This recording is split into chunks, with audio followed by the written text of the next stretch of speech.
Okay, so today I've got a really great video for you because we're going to talk about the top 3 silent killers on your forehand. These are mistakes you're making that you're probably not aware of and that a lot of people don't talk about, but are really impacting how effective you can hit a tennis ball. And I'm also going to show you how to fix them. So if you're ready, let's get. So silent killer number 1 is actually the tennis ball that comes right to you. That's right. You think this is the easy shot, and then you find that you end up making an unforced error, or you just don't hit the ball back very aggressively or effectively. You just end up having to kind of tap it back because what's happened here? You see the ball coming right to you, and you're thinking, this ball is coming right to me. I don't need to move. I can just get my racket back and hit.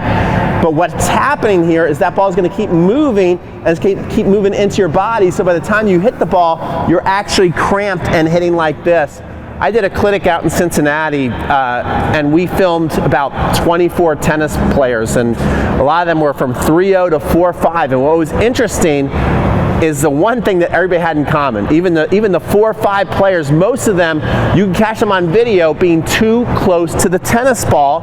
And so when they're hitting, their arm is very bent, and when you're like this, you're not going to max out on power or control. This is how you're making mistakes, and you're also not hitting the tennis ball very hard. I know those are 2 things you don't want to do. So how are you going to fix this?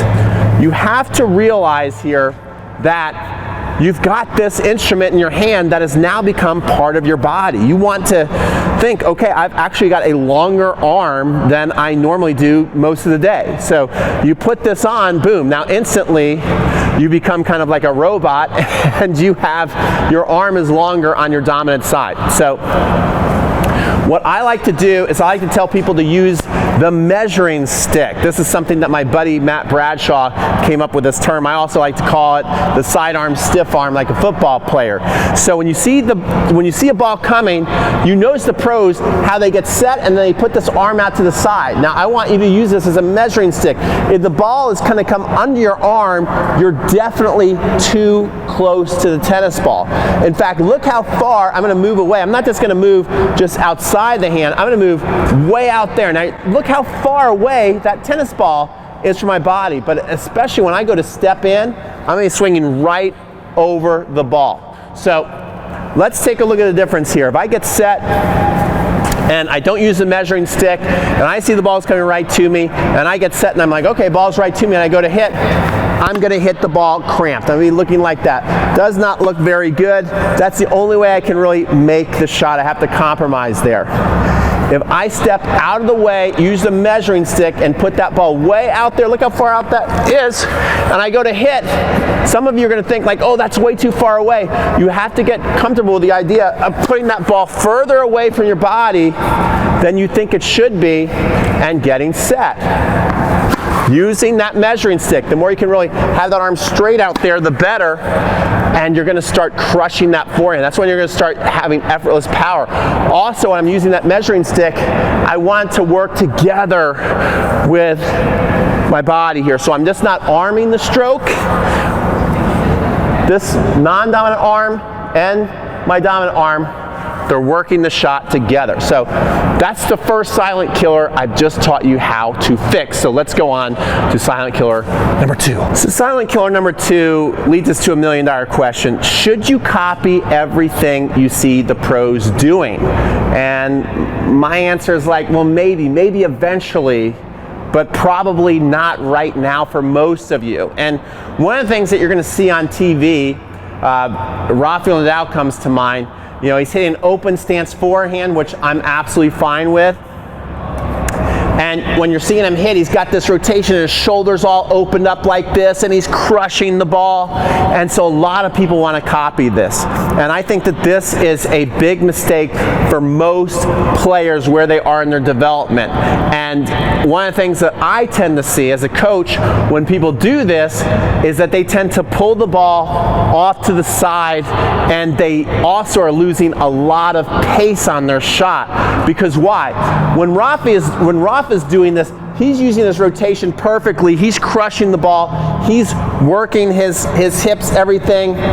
in perfect synchronicity to crush a tennis ball. What's happening to you is your kinetic chain is not synced up perfectly. It takes a lot of timing, a lot of reps to get to do this, and so you're pulling out of your shot too early, and your ball is tending to go off to the side. So it looks like this when you're doing it. You're coming here, you're trying to look like Rafa, and you're pulling way out. And you can see I didn't really hit that ball very solid, and I missed it way wide. So if you notice that you're trying to, get this move that you're seeing on TV, and you're just not hitting the ball very solid, this is probably what you're doing. Instead, what I like most people to do, because what we want to do is we want to stop arming the ball. You see, you want to stop arming the ball and just using your hand. You want to use your entire body. And I think it's easiest if you start to think about, just kind of like we did in our tip number 1, you start to think about both of your arms in a relationship. And I like to think about this as the boy arm, and this is the lady right here, and they're kind of courting, okay? And so what's happening here is in the beginning, they're together, and then what happens is they leave each other for a little bit, and then the guy starts to chase the lady, and they catch up at the end, and they live happily ever after. So you're working the shot together rather than getting here and trying to do this really cool looking move that you're going to see the pros do. It's something I don't recommend that you do right away. And when you do this, you're going to start to feel that you're using your core more, kind of like a golfer when they're driving off the tee or they're putting. It's that relationship to where they're working together. You don't actually hold that.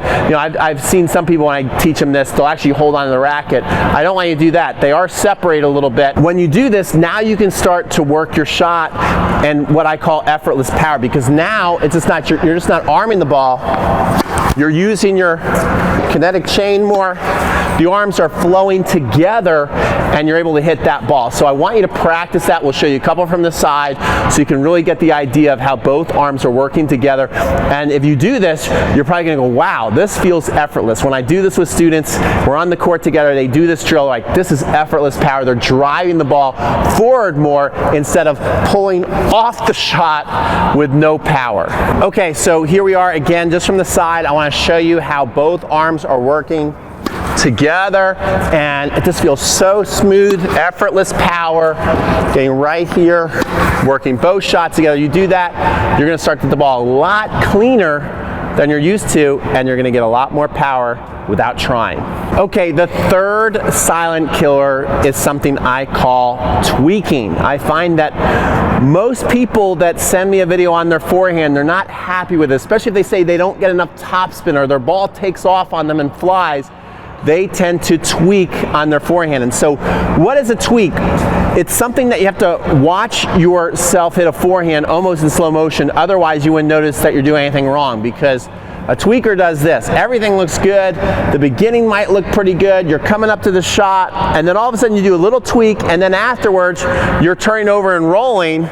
And so people maybe giving you a lesson can't see it, you can't really see it, you've watched a lot of instructional videos, and you're wondering what's the difference between you and then watching maybe like Rafa or Roger or Novak hit a ball and they've got the nice rotation on the ball. Well, they're not tweaking, they're trusting, okay? So you have to build up the trust and get rid of the tweak. So what a pro is going to do is they're going to face their strings to the ground, they're going to come, they're going to hit the ball, they're not going to open up their hand at all, they're not going to move their palm open at all. This is where the tweak happens, and then you roll over. Well, the pros is going to come here and come through. You see how there was no tweak, it was just a trust, and so they're going to trust their stroke all the way through the shot, and they're going to be able to put topspin on the ball. It's going to go in, where you're going to come here and then tweak and then roll over, and the ball is going to fly out on you. Okay, I'm going to show you what a tweak looks like from the back, and you probably go, oh, that's actually me. I'm a tweaker. So I'm going to show you how to stop tweaking here in a second. Okay, so here we go. I'm going to show you a trust. Not going to swing that hard.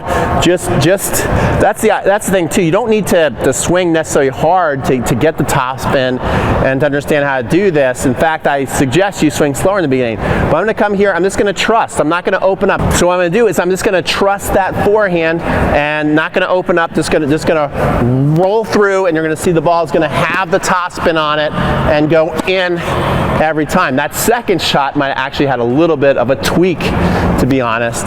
Okay, now, here's what a tweak looks like.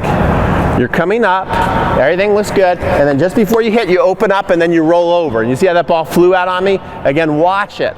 I'm gonna come here, gonna hit, I open up, and then I roll over, and so I lose a lot of power and the ball takes off. That's what a tweak is. So how can you fix this? I showed this on another video I just made. I got my 7-day serve challenge shirt, which we're going to get ready to do a 7-day forehand challenge here in March. So be on the lookout for that. I'll show you how you can sign up at the end of this video. And I'm going to put it on top of my racket. Now, why am I doing this? You can feel a nice little weight on top of your racket that's going to face the strings down. That's what the pros do. Okay, so it's going to get you set up more like a professional tennis player. If you watch the pros get set, when they're back here, their strings are not even like a lot of amateur players. A lot of amateur players start with their strings even, and then again, they tweak as they're going to hit, or you don't even need to tweak sometimes. If it's even, you go to hit, the string's gonna be facing up towards the sky. So I'm gonna put the shirt on top of the racket. It's gonna face the strings down. I wanna feel that weight down throughout the entire stroke. The key is to not open up the palm at all. It's looking at the top of your hand, knowing that the bottom of the hand is facing the ground, and you trust it like that the entire stroke. And if you do that, then you're going to hit topspin on your ball. Oh my gosh. And that was probably my best forehand I hit, because I really felt the weight of the shirt keeping my strings facing the ground, and so I was able to come up, rip that forehand, put nice topspin on it. Okay, so let's recap your silent 3 killers. The first one we went over was getting too close to the ball, especially the ball's coming right to you. Don't let the ball just come into you. You've most likely got to move out to the side, set up the measuring stick, and make sure the ball is outside that measuring stick. Silent killer number 2 is that you're looking at the pros and you see the way that they're rotating, opening up the shoulders, and usually what happens is you're opening that up too early, your kinetic chain's breaking down, and you're mistiming the forehand. Instead, I want you to have your arms be in a relationship and work them together. You're going to start to feel a lot more connection in your core, therefore a lot more easy power. The third one is that you tweak, and you need to learn how to trust. If you can do those 3 things, your forehand's going to be upgraded, okay? So we're actually getting ready to come up with another 7-day challenge. We just finished up a 7-day serve challenge, which I absolutely loved, and so did you guys. And so we're gonna come up with a 7-day Upgrade Your Forehand challenge. They're gonna be launching in March. So if you're watching this video right now in February, what I want you to do is I want you to click the link either up in the description, up in the card section, or in the description. You can also find it, and you can sign up for just $47. In March, when we launch, it's going to be $67. Plus, so that you're not leaving empty-handed and you get training right now, I'm going to throw in the 7-day serve challenge, which we sold for $67, 100% free as a bonus for you. So that what you can do is you can start to run a play, whether you play singles or doubles, you can start to run a play called Serve Plus 1. It dominates the professional tour. Whether you're watching men or women play tennis, they all run the Serve Plus 1. What is that? That's basically an awesome serve and an awesome forehand. It sounds really fancy, but it's basically the ability to crush serves and crush forehands. And so if you go through my 7-day serve challenge and my 7-day forehand challenge, that's exactly what you're going to be able to do. So comment below, let me know what you think of this 7-day challenge, what you think of this video. If you have any questions, even if you want to put down a video of yourself doing these drills, I'll probably give you a free prize in some way. Maybe I'll give you my Upgrade Your Forehand course I did with Rick Macy, Mark Kovac, Jeff Saldenstein, and Jeff Greenwald. That's right. If you put a video of yourself below in the comments section doing these drills, I'm going to send you that course for free. It doesn't matter how many people do it. If you got the bravery to do it, I'm going to send you that course. I sold that course for $97, and those are the best coaches on the planet. So that's it. I'm signing off. Don't forget to like, comment, and subscribe. We'll see you on the next video.